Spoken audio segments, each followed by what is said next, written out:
तो दोस्तों एक और नई वीडियो में आपका स्वागत है। तो जिस मूवी को हम आज एक्सप्लेन करने वाले हैं उसका नाम है लव स्टॉपेज टाइम। इस मूवी की कहानी मुझे बहुत ही पसंद आई, इसलिए मैंने सोचा मैं आप लोगों के लिए इस मूवी को एक्सप्लेन करूं। तो कहानी की शुरुआत में हमें तकाशी नाम का एक स्टूडेंट को दिखाते हुए होती है जो बहुत मेहनत करके मेडिकल कॉलेज में एडमिशन लेना चाहता था, जिसके लिए वो क्लासेस ले रहा था। ऐसे ही एक दिन क्लास के दौरान जैसे ही 12:15 होता है, उसके आसपास के सब स्टूडेंट्स फ्रीज हो जाते हैं। वो देखता है टीचर भी अपनी पोजीशन पर फ्रीज हो गई हैं। वो हंसने लगता है, उसे लगता है सब लोग उसके साथ प्रैंक कर रहे हैं। जिसके बाद वो हैरत में क्लास के बाहर जाता है। बाहर भी हर कोई अपनी जगह पर फ्रीज था। वो समझ जाता है कि ये कोई प्रैंक नहीं है, समय सबके लिए रुक गया है। वो वहां से अपनी साइकिल से पास के गार्डन में जाता है। वहां भी सबका वही हाल था, सब कुछ अपनी जगह पर रुकी हुई थी, सिर्फ वो ही मूव कर रहा था। तकाशी को अचानक एक वाटर फाउंटेन नजर आता है जिसका पानी भी अपनी जगह पर फ्रीज था। वो जैसे ही पानी को हाथ लगाता है, पानी का फवारा उस पर गिर जाता है। वो सामने देखता है एक लड़की उसे देखकर हंस रही थी, जो उसे बताती है कि वो भी ऐसी है जो मूव कर सकती है। अचानक तकाशी देखता है वो अपने क्लास में वैसे ही बैठा है जैसे वो टाइम फ्रीज होने से पहले बैठा था, और ना ही उसके कपड़े भीगे हुए थे। वो पूरी तरह से शॉक हो जाता है। ये आखिर उसके साथ क्या हुआ, ये बात वो किसी को बता भी नहीं सकता, क्योंकि उसकी बात पर कोई भरोसा नहीं करेगा। क्लास से तकाशी घर लौटता है। वहाँ भी वो यही सोच में डूबा रहता है कि आखिर आज उसके साथ क्या हुआ, क्या ये कोई सपना था या हकीकत में टाइम फ्रीज हो गया था। तकाशी अपने पिता से आज उनके दिनचर्या के बारे में पूछता है। वो उसे सही जवाब नहीं देते क्योंकि वो तकाशी से नाराज थे, क्योंकि स्टडी में उसका परफॉर्मेंस बहुत खराब था, जिस कारण उसे अच्छे यूनिवर्सिटी में एडमिशन नहीं मिलेगा। अगले दिन तकाशी लाइब्रेरी में किताबें ले रहा होता है। घड़ी में टाइम दिखाया जाता है 12:14। वो जैसे ही किताब लेकर पीछे मुड़ता है, वो एक बंदे से टकरा जाता है जिसके हाथ से किताब छूटकर नीचे गिरने वाली होती है, लेकिन वो किताब गिरने से पहले ही हवा में फ्रीज हो जाती है। मीन्स कि ये सब उसके साथ फिर से हो रहा है। जिसके बाद तकाशी पार्क में वही जगह जाता है जहाँ कल उसे वो लड़की मिली थी, लेकिन उसे वो वहाँ पर नहीं मिलती। इसलिए वो उसके स्कूल चला जाता है, क्योंकि वो उसके स्कूल ड्रेस को देखकर जान गया था कि वो किस स्कूल में है। वहाँ भी उसे वो लड़की नहीं मिलती है। जिसके बाद वो देखता है कि वो बाहर गार्डन में लेटी हुई है। जिसके बाद तकाशी उसे जगाता है, जिसे कोई लफंगा समझकर वो लड़की उसे मारने लगती है। तकाशी माफी मांगते हुए उसे बताता है कि वो अकेले बोर हो रहा था, इसलिए तुम्हारे पास आ गया, क्योंकि तुम ही एक ऐसी हो जो मूव कर सकती हो। जिसके बाद वो लड़की उसके साथ घूमने लगती है। वो बातें करने लगते हैं। उनके साथ ऐसा क्यों हो रहा है उन्हें खुद समझ नहीं आ रहा होता है। तभी वो लड़की देखती है कि बस चलाते हुए एक ड्राइवर सो गया है और उसके सामने बहुत सारे बच्चे खड़े हैं। वो जानते थे कि वो कुछ नहीं कर सकते, क्योंकि टाइम रिसेट होने पर सब कुछ वापस अपनी जगह पर आ जाएगा। लेकिन तकाशी टाइम रिसेट होने से पहले ही उस ड्राइवर का नंबर नोट कर लेता है, और जैसे ही टाइम वापस स्टार्ट होता है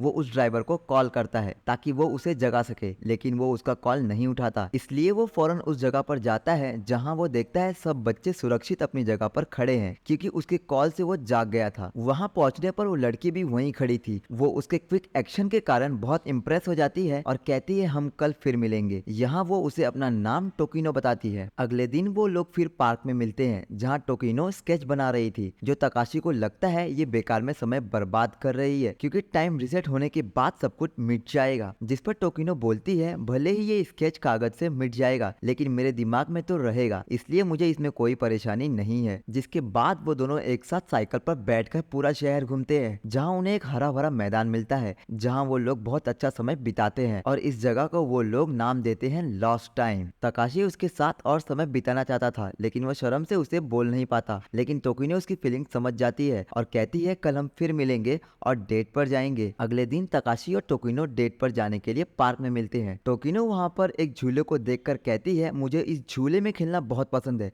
लेकिन अब मैं इतनी बड़ी हो गई हूँ कि मुझे शर्म आएगी सबके सामने इस झूले पर जाने में। जिसके बाद टोकिनो झूला झूलने लगती है, जिसे बच्चों की तरह झूलते देखकर तकाशी बहुत हंसता है। उसके बाद तकाशी टोकिनो को अपना लंच बॉक्स दिखाता है जिसमें उसने उसके लिए बहुत अच्छा अच्छा खाना बनाया था। टोकिनो वो खाना खाने में हिचकिचाने लगती है और वो बताती है कि वो डाइट पर है। तकाशी बोलता है तुम पेट भर कर खाओ, क्योंकि जैसे ही टाइम रिसेट होगा तुम फिर से भूखी हो जाओगी और सब कुछ पहले जैसा हो जाएगा। जिसके बाद दोनों साथ साथ बैठकर खाना खाते हैं और बातें करने लगते हैं। दूसरी तरफ हमें डॉक्टर असामी को अपनी वाइफ के कमरे में एंटर करते हुए दिखाया जाता है। यहाँ हमें पता चलता है कि उनकी वाइफ कई साल से बीमार है और उनके जिंदा बचने का चांसेस बहुत कम है। यहाँ हम देखते हैं कि उनकी वाइफ को टोकिनो जैसा स्केच बनाना बहुत पसंद है। असामी अपनी वाइफ का बहुत ख्याल रखता है, लेकिन उसकी वाइफ को अब ऐसा लगता है कि अब वो अपने पति पर बोझ बन गई है। उसी दिन तकाशी अपने कमरे में बैठकर किताब पढ़ रहा होता है, तभी अचानक फिर से समय रुक जाता है। जिसके बाद तकाशी भागता हुआ पार्क में जाता है, जहाँ टोकिनो उसका ही इंतजार कर रही थी। आज टोकिनो कहती है अब हम तुम्हारे घर पर मिलेंगे। जिसके बाद दोनों साइकिल पर बैठकर उसी मैदान में जाते हैं जहाँ वो लोग मिला करते थे। यहाँ तकाशी उसे किस करने ही वाला था कि फिर से टाइम रिसेट हो जाता है और वो अपने कमरे में लौट गया था। उसी समय हमें डॉक्टर असामी को अपनी वाइफ के साथ देखते हैं, जहाँ उसकी वाइफ उसे कहती है अब मैं तुम्हारे साथ नहीं रहना चाहती। जो सुनकर असामी हैरान हो जाता है। वो अपनी वाइफ से पूछता है तुम ऐसा क्यों बोल रही हो। असामी को कारण पता था, फिर भी वो अपनी वाइफ से सुनना चाहता था। वो कहती है मैं यहाँ से दूसरे हॉस्पिटल में ट्रांसफर हो रही हूँ और मैं अपना अंतिम समय वहीं पर गुजारना चाहती हूँ। दूसरी तरफ टोकिनो तकाशी का डोर नॉक करती है। तकाशी दरवाजा खोलता है और टोकिनो को देखकर उसका मुंह खुला ही रह जाता है, क्योंकि टोकिनो आज बहुत खूबसूरत लग रही थी। तकाशी उसे घर के अंदर बुलाता है। उसने आज उसके लिए बहुत सारा खाना बनाया था, जो देखकर टोकिनो बहुत खुश होती है। जिसके बाद दोनों साथ बैठकर खाना खाते हैं। तकाशी उससे पूछता है कि वो पढ़ लिख कर क्या बनना चाहती है, जिस पर टोकिनो उसका सही जवाब नहीं देती है और बात को बदलते हुए बताती है कि उसने बचपन में एक जगह पर टाइम कैप्सूल गाड़ा है, जिसके अंदर मेरी काफी ड्राइंग्स हैं, जिसमें मैंने अपने सपनों को बनाया था, लेकिन मैं भूल गई हूँ आखिर उसमें मैंने क्या बनाया था। तकाशी बोलता है हमें उसे खोद कर निकाल लेना चाहिए, जिस पर टोकिनो कहती है मैंने उसे मैदान में किस जगह पर गाड़ा था वो मुझे याद नहीं है। खाने के बाद दोनों साथ में चॉकलेट खाते हैं। तकाशी रात में फिर से उसे घर पर आने के लिए पूछता है, जिस पर टोकिनो कहती है शायद अब हम कभी नहीं मिल पाएंगे। तकाशी हैरानी से पूछता है कि तुम ऐसा क्यों बोल रही हो, और वैसे ही टाइम रिसेट हो जाता है। तकाशी को उसके सवाल का जवाब नहीं मिल पाता। अगले दिन जब समय रुकता है तो वो टोकिनो को हर जगह ढूंढता है, लेकिन टोकिनो कहीं नहीं मिलती। जिसके बाद वो उसकी क्लासमेट से उसके बारे में पूछता है, जो उसे बताती है टोकिनो हॉस्पिटल में एडमिट है, क्योंकि उसे एक बहुत जानलेवा बीमारी है। तकाशी फौरन हॉस्पिटल जाता है, जहाँ उसे पता चलता है टोकिनो को एक ऐसी बीमारी है जिसमें उसका लीवर का फंक्शन खराब हो गया है। उसके पास ज्यादा समय नहीं है। अगर समय रहते उसका लीवर ट्रांसप्लांट नहीं किया गया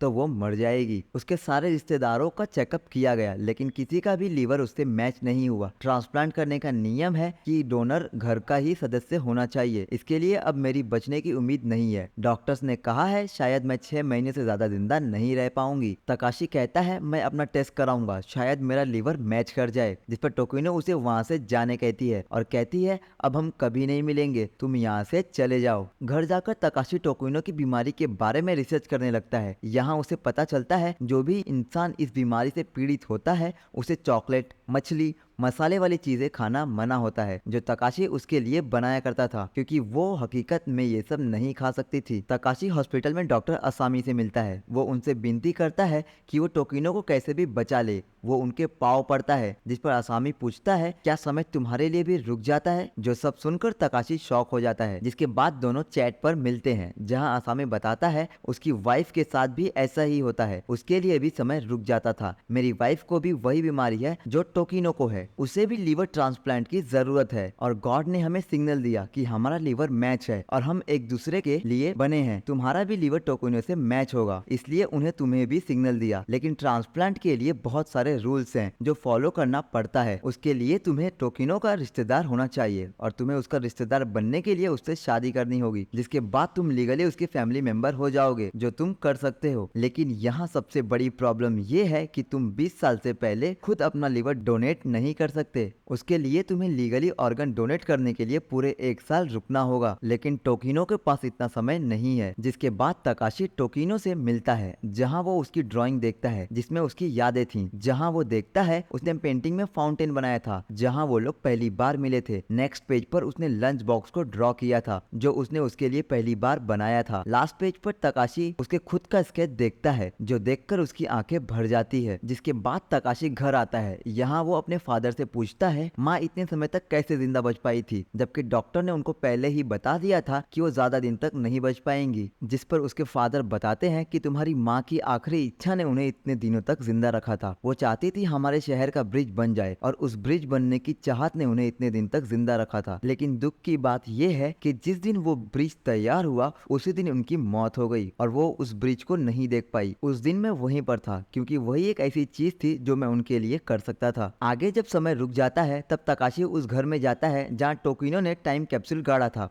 वो गड्ढा खोदना शुरू करता है लेकिन उसे टाइम कैप्सूल नहीं मिलता है, इसलिए वो उस जगह का स्केच बनाता है ताकि उसे समझ आ सके उसने कहाँ कहाँ खुदाई की है। वो हर रोज अलग अलग जगह पर खुदाई करता है। काफी दिन ऐसा करने के बाद आखिर में उसे वो बॉक्स मिल जाता है, जिसके बाद वो बॉक्स लेकर फौरन टोकिनो के पास जाता है, जो देखकर टोकिनो बताती है मैं इस बॉक्स को हमेशा से चाहती थी लेकिन मेरी इतनी हिम्मत नहीं थी कि मैं इसे निकाल सकूं। उस बॉक्स में टोकिनो को उसकी सपनों की पेंटिंग मिल जाती है। यहाँ तकाशी बताता है मेरा लीवर तुमसे परफेक्ट मैच है, हमारे मिलने का कुछ कारण था। तकाशी अपने घुटनों पर बैठकर उससे विनती करता है कि वो उससे शादी कर ले, जो सुनकर टोकिनो बहुत इमोशनल हो जाती है और उसे हाँ कर देती है। तकाशी उससे वादा करता है कि वो उसे बचा लेगा, जिसके बाद तकाशी हॉस्पिटल से ऑर्गन डोनेट करने के लिए परमिशन ले लेता है, लेकिन एक शर्त पर कि उसके लिए उसके फादर का भी कंसेंट जरूरी है। वो अपने फादर से इसकी परमिशन मांगता है। वो उन्हें लेटर पर साइन करने की विनती करता है। वो बताता है सिर्फ उसके लीवर का 40% हिस्सा ही इस्तेमाल किया जाएगा, जिससे उसमें कोई परेशानी नहीं होगी। इसके बावजूद वो राजी नहीं होते। अगले दिन तकाशी और टोकिनो की शादी होती है। आज हॉस्पिटल को उनकी शादी के लिए सजाया जाता है। तकाशी वेडिंग रिंग की जगह दोनों के लिए घड़ियों को रखता है। यहाँ असामी कहता है तुम्हें देखकर मुझे मेरी शादी की याद आ गई, मेरी शादी भी ऐसी ही हुई थी, ऐसा लग रहा है वो दिन लौट आया है। उसके फादर भी वहाँ आ जाते हैं। उन्होंने उस लेटर पर भी साइन कर दिया था जो तकाशी ने उन्हें दिया था। वो बहुत खुश थे कि उनके बेटे ने किसी की जान बचाने के लिए इतना बहादुरी का काम किया है। तकाशी भी बहुत खुश होता है, लेकिन उसकी खुशी ज्यादा देर तक नहीं रहती। जब वो टोकिनो के हॉस्पिटल रूम में जाता है वो देखता है कि टोकिनो बेहोश पड़ी है, जिसके बाद फौरन उसे इमरजेंसी वार्ड में ले जाया जाता है। यहाँ डॉक्टर देखते हैं टोकिनो कोमा में चली गई है। तकाशी को एक लेटर मिलता है जिसमें टोकिनो ने अपने प्यार का इजहार किया था। उसने तकाशी के लिए उसकी फीलिंग्स को बताने की कोशिश की थी। जब समय 12:15 होता है तो आज समय नहीं रुकता। तकाशी फूट फूट कर रोने लगता है क्योंकि उसे समझ आ गया था कि टोकिनो की सांसें बंद हो गई हैं, इसलिए समय ने भी रुकना बंद कर दिया। जहाँ डॉक्टर असामी आकर उसे बताते हैं अभी भी एक चांस बाकी है। जिसके बाद हमें कुछ दिनों बाद हॉस्पिटल का दिखाया जाता है जहां तकाशी और टोकिनो आमने सामने बेड पर लेटे हुए थे और उनका ऑपरेशन सक्सेसफुल हो गया था। अब वो दोनों अपनी नई जिंदगी जी रहे थे। जिसके बाद हमें असामी को दिखाया जाता है जहां वो अपनी वाइफ को चेयर पर कहीं ले जा रहा था। यहाँ वो अपनी वाइफ से कहता है तुम मुझ पर बोझ नहीं हो, बल्कि तुम ही वो हो जिसने मेरी जिंदगी संवार दी। मैं तुमसे बहुत प्यार करता हूँ,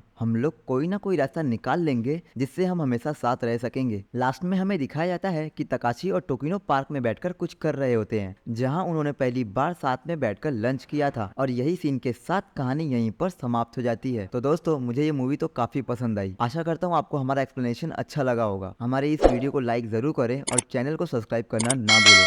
थैंक यू।